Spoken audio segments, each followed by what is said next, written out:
China is dealing with a whole load of issues right now. And much of this stems from the trade war that's currently being fought between the People's Republic and the United States of America. And it's been ramped up in recent days.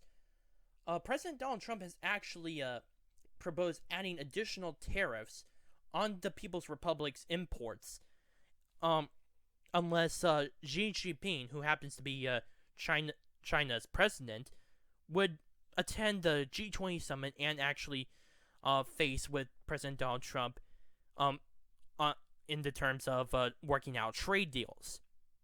Now, this would be an obvious economic means of coercing Chinese into providing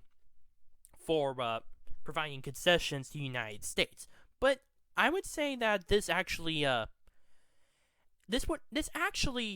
does a whole lot more than that.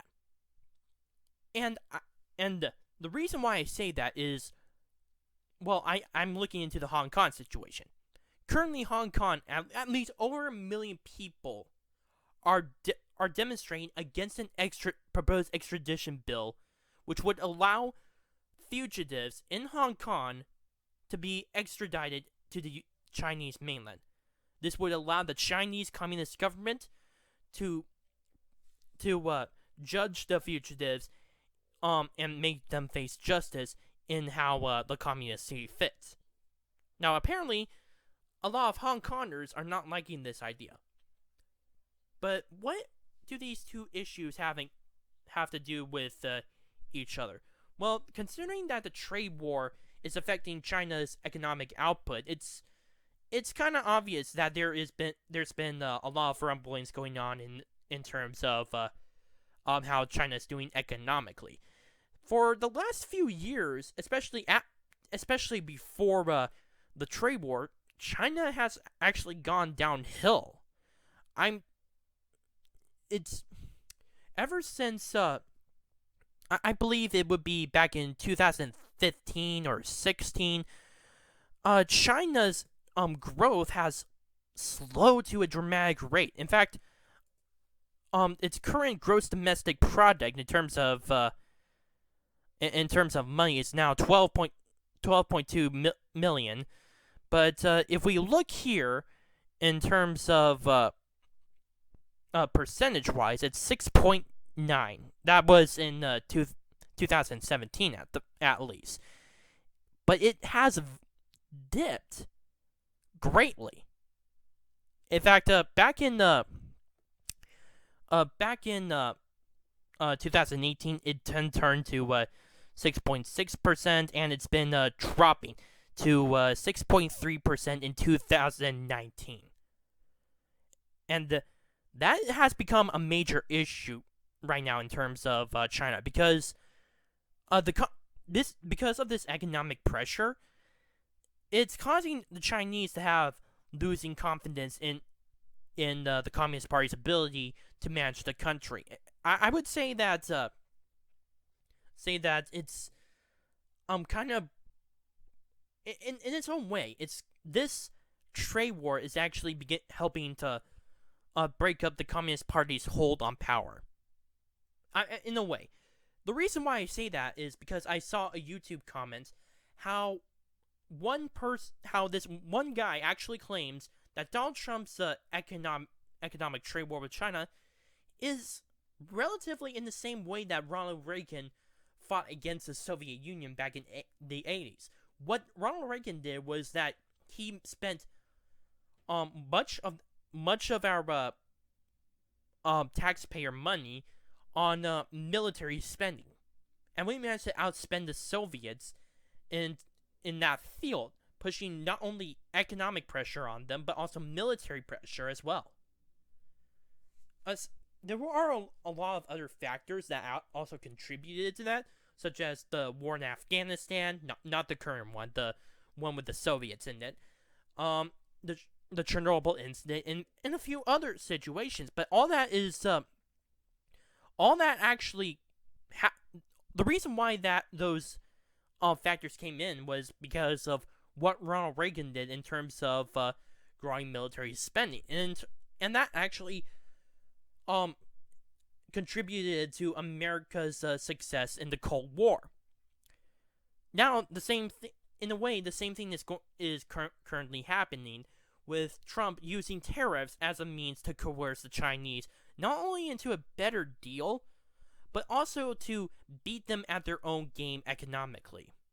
A lot of people, including Sticks Hexenhammer, have actually considered that the PRC, its economy, is a paper tiger. Now, what does that mean? A paper tiger is basically they're just showing they appear to be showing strength, but in reality, they're very, very fragile. And I think that this is especially the case of China, because while there has been a lot of growth since its opening in the 1990s, there is still parts of it that remains undeveloped, such as the rural farmlands of the mainland itself. Why the problem is China has been focusing too much on their inner urban cities and still solidifying their hold on the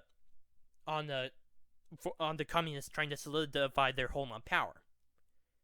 And that alone is wasting a whole lot of energy. I think in a way it would actually fall similar into the idea of the issue how Venezuela is occurring right now, but in a different light, of course. The reason is because of how much of economic power it still has. Now, while it's still a paper tiger, China still has its own form of economic power when it comes to global trade, and it's diversified its economy. Something that it hasn't something that they managed to do, unlike Venezuela, which is managed to help the communists keep their hold on power for this long. But it's still nonetheless fragile. And the reason why it's fragile is because of the currency manipulation, and of course the issue of production in the country. And what I mean in terms of production within the Chinese country is basically just the different products that have been coming out lately. Now, with the tariffs coming into play here, this is definitely going to have a major impact in terms of products, because the reason why a lot of these companies are outsourcing jobs to places like China and is basically it's cheaper there. And with these new tariffs, it's going to make that a whole lot harder. Considering that, I think that this would have the unintended effect of causing some Chinese to be very disgruntled with their current government. Now, will the Chinese government change overnight? No.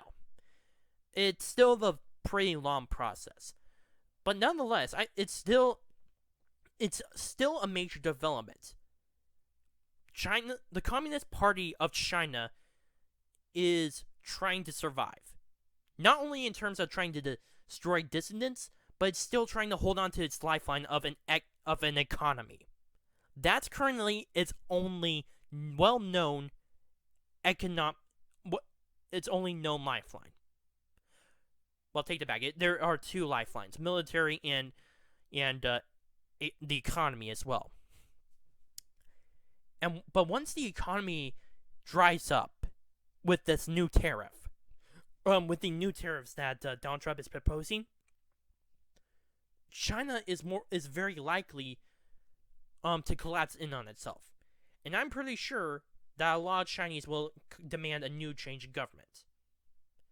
Now, again, there's going to be a whole load of other factors that are going to come into play here, especially with different reasonings behind the dissent currently happening in Hong Kong. But nonetheless, this all shows that the People's Republic of China still remains fragile to this day.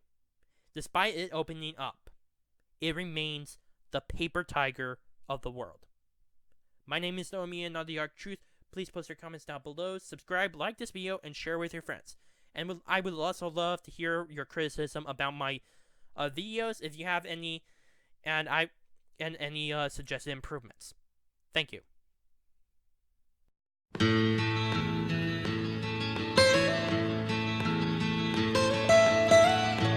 Almost heaven, West Virginia, Blue Ridge Mountains.